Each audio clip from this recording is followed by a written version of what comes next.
আসসালামু আলাইকুম রহমতুল্লাহ। কী অবস্থা, সবাই কেমন আছেন? আর ভালো লাগতেছে না। আচ্ছা, টানা 3 দিন বৃষ্টি দিয়েছে। বৃষ্টির কারণে আর একটু ভালো লাগতেছে না। কী যে করার, বৃষ্টি থামার কোনো নামে নেই, শুধু বৃষ্টি আর বৃষ্টি।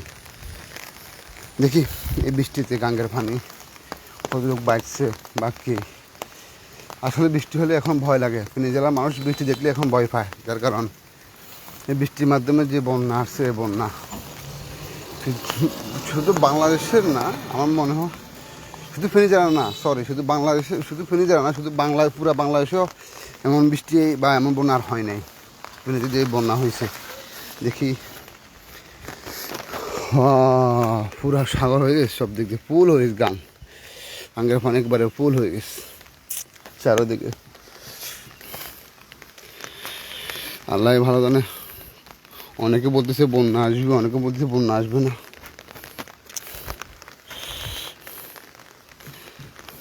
আর যাই হোক, এত ময়লা আবর্জনা করতে আসতেছে। হ্যাঁ রে, প্রচুর ময়লা।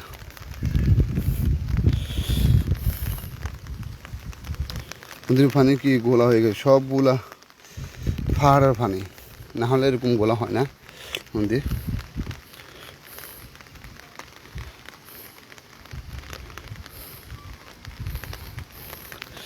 খুব পর্যামনি।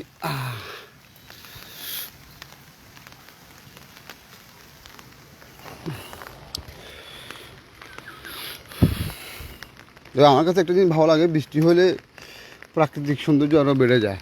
যার কারণ গাছগাছালির মধ্যে সব কিছুর মধ্যে ধুলাবালি জমি থাকে, সেই হিসেবে দেখি বৃষ্টি হলে সব ধুল বালি চলে যায় গাছগাছালি থেকে। এই জন্য সব প্রাকৃতিক সুকোণ সৌন্দর্য লাগে।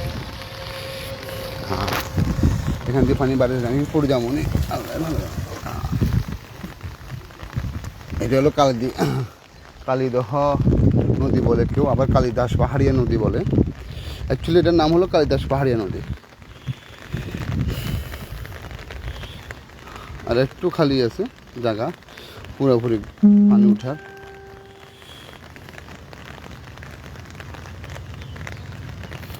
নৌকাও আছে আমাদের এখানে। সব থেকে দুঃখজনক হলো যে এই ময়লাগুলো কোত্থেকে আসতেছে প্রতিনিয়ত, প্রতিদিন এসব ময়লা কোত্থেকে আসে নদীর ভিতরে। নদীর পানি এই জন্য নষ্ট হয়ে যায় বেশিরভাগ। কী যে ময়লা।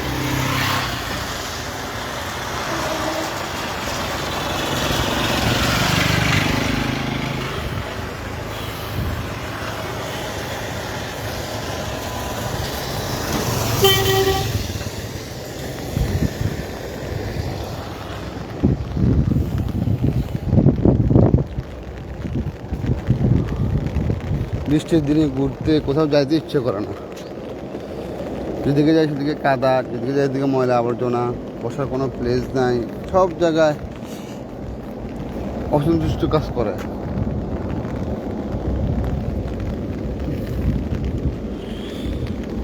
আল্লাহ তুমি ফেনীবাসীকে বন্যা থেকে রক্ষা করিও আল্লাহ। যে বন্যা দেখলাম বুড়ার মতো না।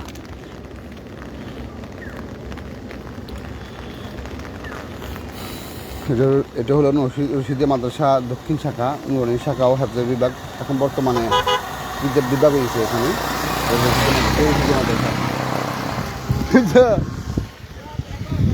আরমান ডলা আইব নি? আইব আইব আইব। না না না থাক।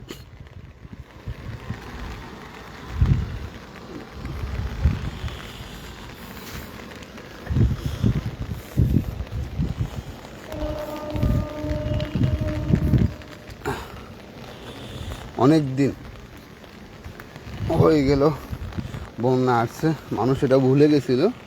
এই বৃষ্টি দেখে মানুষের মনে মনে আবার সেই একই চিন্তা, একই আহাজারি, বন্যা আসতেছে রে, কী করবো রে, কোথায় যাবো রে। এখনও নদীর পানি বরাবর আছে আলহামদুলিল্লাহ। এখনও নদীর পানি ভাড়ার কোনো চিন্তা নাই। যদিও নদীর পানি উঠে বা নদীর পানি এরকম বাড়তেছে, সমস্যা নেই। সুইচগেট থেকে পানি টানতেছে, পানি স্থির না, পানি স্রোতে আছে। এই যে দেখতেছেন আপনার স্রোত, পানির স্রোতে আছে। প্রচুর স্রোত, পানি সুইচ গেট থেকে টানতেছে, পানি প্রচুরভাবে টানতেছে। এখানে স্রোত একটু বেশি, গোলা গোলা আকারের স্রোত, এই বরাবর জায়গা বরাবর। আমরা ভয় লাগতেছে নিচের দিকে তাকাইতে, না আমি পড়ে যাই না, আমার মোবাইল পড়ে যায়। গোলা আকারের কি স্রোত, সুইচ গেটে প্রচুর পরিমাণে পানি টানতেছে। নদীর মধ্যে পানি জমানো হচ্ছে না বা জমিয়ে রাখতেছে না ওনারা প্রতিনিয়ত পানি টানতেছে, কাজ করতেছে। আলহামদুলিল্লাহ, বাকিটা আল্লাহর উপরে। তারপরেও ফেনী জেলার লোকেরা যারা আছেন আপনারা একটু সতর্কভাবে চলাফেরা করবেন। আর আমার অনেক দিন ধরে একটা কথা বলার ইচ্ছে ছিল যে আমরা ফেনী থেকে, আমরা লক্ষ্মীহাট মোটিভ থেকে ফেনী যাতায়াত করার যে যানবাহনগুলো আছে, এই যানবাহন একমাত্র যানবাহন আছে সিএনজি। দ্বিতীয় কোনো অপশন নেই আমাদের কাছে যে ফেনী যাওয়ার মতন সিএনজি ছাড়া।